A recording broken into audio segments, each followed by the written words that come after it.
السلام علیکم ورحمۃ اللہ وبرکاتہ۔ رب اشرح لی صدری ویسر لی امری واحلل عقدۃ من لسانی یفقہوا قولی۔ اعوذ باللہ من الشیطان الرجیم، بسم اللہ الرحمن الرحیم۔ جیسے کہ پچھلے لیسن میں ہم نے پڑھا تھا کہ ہمارے پیارے نبی صلی اللہ علیہ وسلم نے اب اعلانیہ تبلیغ شروع کر دی تھی، جس کی وجہ سے قریش اس پوری صورتحال کو تشویش کی نظر سے دیکھ رہے تھے، اور ابھی اس پر تھوڑا ہی عرصہ گزرا تھا کہ حج کا وقت آ گیا اور انہیں حاجیوں کے بارے میں تشویش نے آ گھیرا۔ چنانچہ ان کی ایک جماعت ولید بن مغیرہ کے پاس آئی۔ یہ ان میں سب سے عمر رسیدہ اور مرتبے کا آدمی تھا۔ اس نے کہا، دیکھو حج کا وقت آ گیا ہے، اب ہر طرف سے لوگ تمہارے پاس آئیں گے اور وہ تمہارے اس صاحب کا معاملہ سن ہی چکے ہیں، یعنی کہ ہمارے پیارے نبی صلی اللہ علیہ وسلم جو بات کر رہے ہیں اس کا چرچا تو پھیل ہی چکا تھا، لہٰذا کوئی ایک رائے طے کر لو اور مختلف باتیں نہ کہنا، ورنہ ایک دوسرے کو جھٹلا بیٹھو گے۔ یعنی کہ کوئی ایک ہی صلاح کرتے ہیں اور ایک ہی بات سب کو بتائیں گے ہمارے پیارے نبی صلی اللہ علیہ وسلم کے خلاف جو انہوں نے پلاننگ کی تھی کہ ایک ہی بات کہیں گے۔ اگر الگ الگ باتیں کہیں گے کہ تو لوگوں کو جو ہے وہ ہم جھوٹے نظر آئیں گے۔ لوگوں نے کہا، آپ ہی کہیں اور ہمارے لیے کوئی رائے طے کر دیں۔ اس بزرگ کو کہا جو ولید بن مغیرہ کے پاس، جن کے پاس وہ آئے تھے، تو ولید بن مغیرہ کو کہا انہوں نے کہ آپ ہی کوئی رائے ہمیں بتائیں۔ اس نے کہا، نہیں بلکہ تم لوگ کہو، میں سنتا ہوں۔ لوگوں نے کہا، اچھا تو ہم کہیں گے وہ کاہن ہے۔ اس نے کہا، وہ کاہن نہیں ہے، ہم نے کاہنوں کو دیکھا ہے، ان میں نہ اس کی سی کوئی گنگناہٹ ہے نہ تک بندی۔ لوگوں نے کہا، تب ہم کہیں گے وہ پاگل ہے۔ اس نے کہا، وہ پاگل بھی نہیں ہے، ہم پاگل پن کو بھی جانتے پہچانتے ہیں، اس میں نہ پاگلوں کی سی گھٹن ہے، نہ الٹی سیدھی حرکتیں، نہ بہکی بہکی باتیں۔ لوگوں نے کہا، تب ہم کہیں گے کہ وہ شاعر ہے۔ اس نے کہا، وہ شاعر بھی نہیں ہے، ہمیں شعر و شاعری کی تمام قسمیں معلوم ہیں، وہ شاعر نہیں ہے۔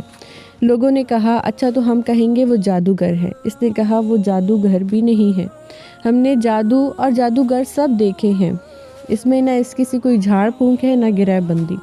لوگوں نے کہا، تب ہم کیا کہیں؟ اس نے کہا، واللہ اس کی بات میں مٹھاس، رونق اور تازگی ہے۔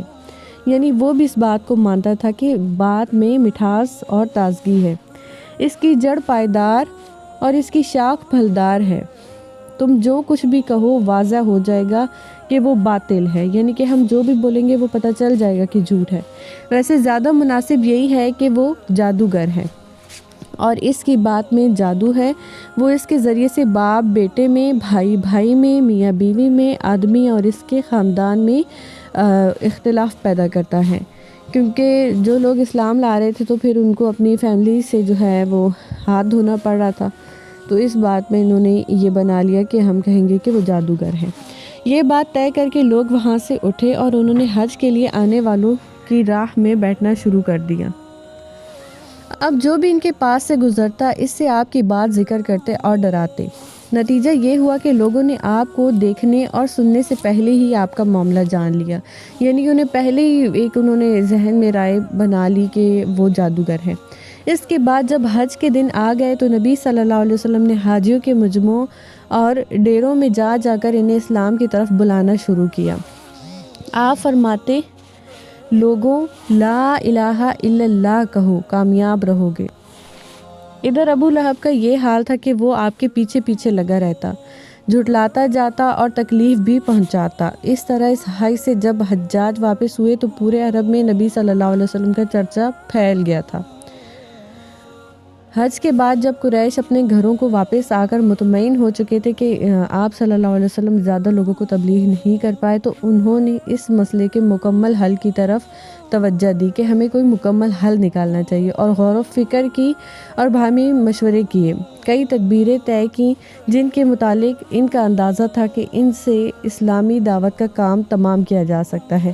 یہ تدبیریں کچھ اس طرح کی تھیں جیسے ہنسی اڑانا اور تحقیر، استہزاء کی روش اپنانا، اس کا مقصد یہ تھا کہ رسول اللہ صلی اللہ علیہ وسلم اور مسلمانوں کے حوصلے ٹوٹ جائیں گے۔ چنانچہ وہ آپ صلی اللہ علیہ وسلم کے بارے میں کہتے اس پر جادو کر دیا گیا ہے، شاعر ہے، پاگل ہے، کاہن ہے، اس کے پاس شیطان آتا ہے، جادوگر ہے، جھوٹا ہے، گھڑنتیا ہے، بناوٹی ہے، وغیرہ وغیرہ۔ جو آپ کو آتے جاتے دیکھتے تو غصے اور انتقام کی نظروں سے یوں دیکھتے کہ جیسے کھا جائیں گے، اور حقارت آمیز لہجے میں کہتے یہی ہے جو تمہارے خداؤں پر انگلی اٹھاتا ہے۔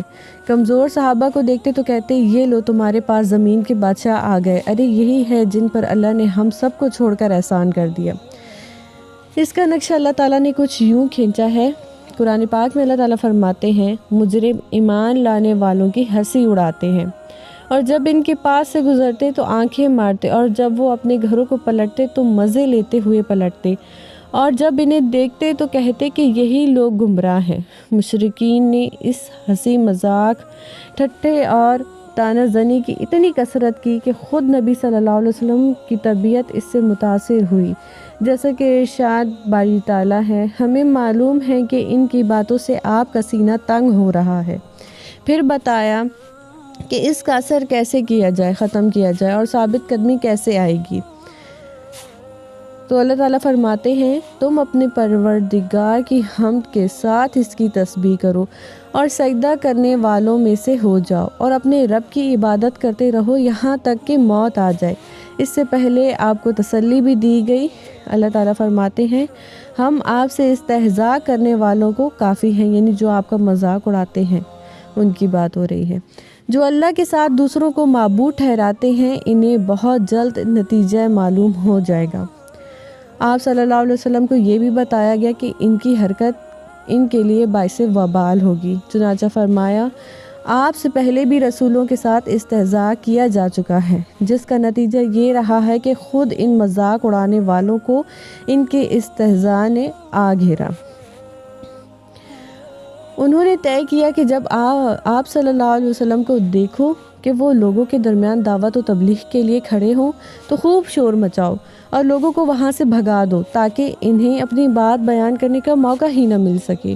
مشرکین نے اس تجویز پر عمل کرنے کی ایک دوسرے کو خوب تاکید کی اور بڑی سختی اور پختگی سے اس پر عمل بھی کیا۔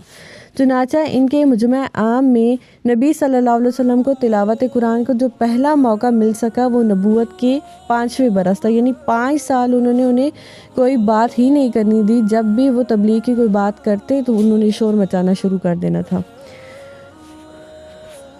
اس موقع پر آپ صلی اللہ علیہ وسلم نے سورہ نجم تلاوت فرمائی تھی۔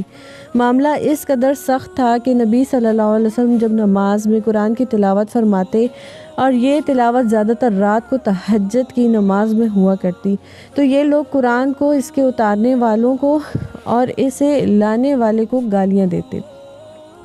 چنانچہ اللہ تعالیٰ نے حکم دیا اپنی نماز نہ بہت اونچی آواز سے پڑھو نہ بالکل دھیمی آواز سے، بلکہ درمیان کا راستہ اپناؤ۔ اسی تدبیر کا ایک حصہ یہ تھا کہ نضر بن حارث ہیرا اور شام گیا اور وہاں سے لوگ کہانیاں دارو سکندر اور رستم اسفندیار کے قصے سیکھ کر آیا، اور جہاں مجلس جمتی داستان شروع کر دیتا اور لوگوں کو موقع ہی نہ دیتا کہ وہ نبی صلی اللہ علیہ وسلم کی بات سن سکیں۔ اگر پتہ چلتا کہ کسی مجلس میں بیٹھ کر آپ نے کچھ وعظ و نصیحت کی ہے تو آپ کے ہٹتے ہی ٹپک پڑتا اور قصے کہانیاں سنا کر کہتا کہ آخر محمد کی بات کیوں کر مجھ سے اچھی ہے۔ اس کے بعد اس نے ایک قدم اور آگے بڑھایا، گانے بجانے والی لونڈیاں خریدیں، اور جس کے متعلق سنتا کہ وہ اسلام کی طرف مائل ہے تو اسے کسی لونڈی کے پاس لے جا کر اس لونڈی سے کہتا کہ اسے کھلاؤ پلاؤ اور گانے سناؤ، اور اس شخص کو سمجھاؤ کہ محمد جس بات کی طرف بلا رہے ہیں یہ اس سے بہتر ہے۔ اللہ نے اسی باری میں آیات نازل فرمائی ہیں، بعض لوگ کھیل کی بات خریدتے ہیں تاکہ علم کے بغیر اللہ کی راہ سے گمراہ کرے، یعنی انہیں علم بھی نہیں ہے اور پھر بھی وہ اللہ کی راہ سے گمراہ کر رہے ہیں اور اسے مذاق بنائے۔ ایسے لوگوں کے لیے رسوا کن عذاب ہے۔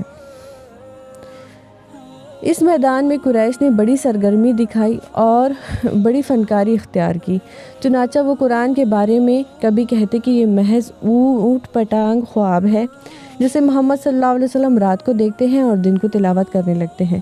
کبھی کہتے کہ انہوں نے خود اپنی طرف سے گھڑ لیا ہے، کبھی کہتے کہ انہیں ایک انسان سکھاتا ہے، کبھی کہتے کہ یہ محض جھوٹ ہے جسے کچھ لوگوں کی مدد سے انہوں نے گھڑا ہے۔ یعنی سب مل جل کر گھڑتے ہیں۔ کبھی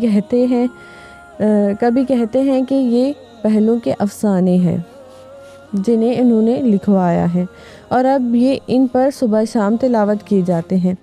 کبھی کہتے ہیں کہ ان کے پاس ایک جن یا شیطان ہے جو اسی طرح قرآن لے کر اترتا ہے جیسے کاہنوں پر جن و شیطان اترتے ہیں۔ اللہ تعالیٰ نے جواب میں فرمایا، میں بتاؤں کس پر شیطان اترتے ہیں؟ وہ ایسے لوگوں پر اترتے ہیں جو پکے جھوٹے اور گناہ گار ہوں۔ یعنی شیطان صرف ایسے ہی انسانوں پر اترتے ہیں جو جھوٹے ہوں، بدکار ہوں، گناہوں میں لت پت ہوں، جبکہ میں ایسا انسان ہوں کہ تم نے مجھے کبھی کوئی جھوٹ بولتے نہیں سنا اور نہ مجھ میں کسی طرح کی کوئی برائی، بدکاری پائی۔ پھر یہ کیوں کر ہو سکتا ہے کہ قرآن شیطان کا اتارا ہوا ہو؟ کبھی کہتے کہ نبی صلی اللہ علیہ وسلم کو ایک قسم کا جنون ہو گیا ہے جس کے اثر سے وہ عجیب و غریب قسم کے معنی و مطالب سوچتے ہیں اور انہیں نہایت عمدہ قسم کے الفاظ میں ڈھال دیتے ہیں۔ جیسے شعراء نے اپنے اشعار ڈھالے ہیں، لہٰذا وہ شاعر ہیں اور ان کے کلام جو ہیں وہ شعر ہیں۔ اللہ تعالیٰ نے اس کے جواب میں فرمایا، شعراء کی پیروی بہکے ہوئے لوگ کرتے ہیں، تم دیکھتے نہیں کہ وہ ہر میدان میں بھٹکتے پھرتے ہیں اور ایسی باتیں کہتے ہیں جنہیں کرتے نہیں۔ مطلب یہ کہ یہ تین باتیں شعراء کی خصوصیات میں داخل ہیں اور ان میں سے کوئی بھی بات نبی صلی اللہ علیہ وسلم میں نہیں پائی جاتی۔ چنانچہ جو لوگ آپ کے پیروکار ہیں وہ اپنے دین میں، اپنے اخلاق میں، اپنے کردار میں، اپنے رہن سہن میں، اپنے معاملات میں، غرض ہر بات میں صحیح راستے پر ہیں، راست باز ہیں، پرہیزگار ہیں اور نیکوکار ہیں۔ ان کو کسی معاملے میں بہکاوا اور گمراہی چھو کر بھی نہیں گزری۔ پھر نبی صلی اللہ علیہ وسلم شاعروں کی طرح ہر وادی میں ہاتھ پاؤں بھی نہیں مارتے پھر رہے، بلکہ آپ کی دعوت و تبلیغ کا ایک خاص میدان ہے۔ آپ صلی اللہ علیہ وسلم ایک اللہ، ایک دین اور ایک راستے کی طرف بلا رہے ہیں۔ اس کے علاوہ وہ آپ صلی اللہ علیہ وسلم وہی بات کہتے ہیں جسے کرتے بھی ہیں اور وہی کام کرتے ہیں جسے کہتے بھی ہیں، لہٰذا آپ کو شعر و شاعری سے کیا نسبت اور شعر و شاعری کو آپ سے کیا نسبت؟ تو آج کا لیسن اتنا ہی ہے۔ مزید ان کے پروپیگنڈے جو ہیں انشاءاللہ تعالیٰ کل ہم پڑھیں گے کہ انہوں نے اور کیا کیا پلاننگ کی تھی۔ اللہ تعالیٰ آپ سب کے لیے آسانیاں کرے، آپ کا جو پڑھنا ہے وہ قبول فرمائے، ہمارا پڑھانا قبول فرمائے۔ السلام علیکم ورحمۃ اللہ وبرکاتہ۔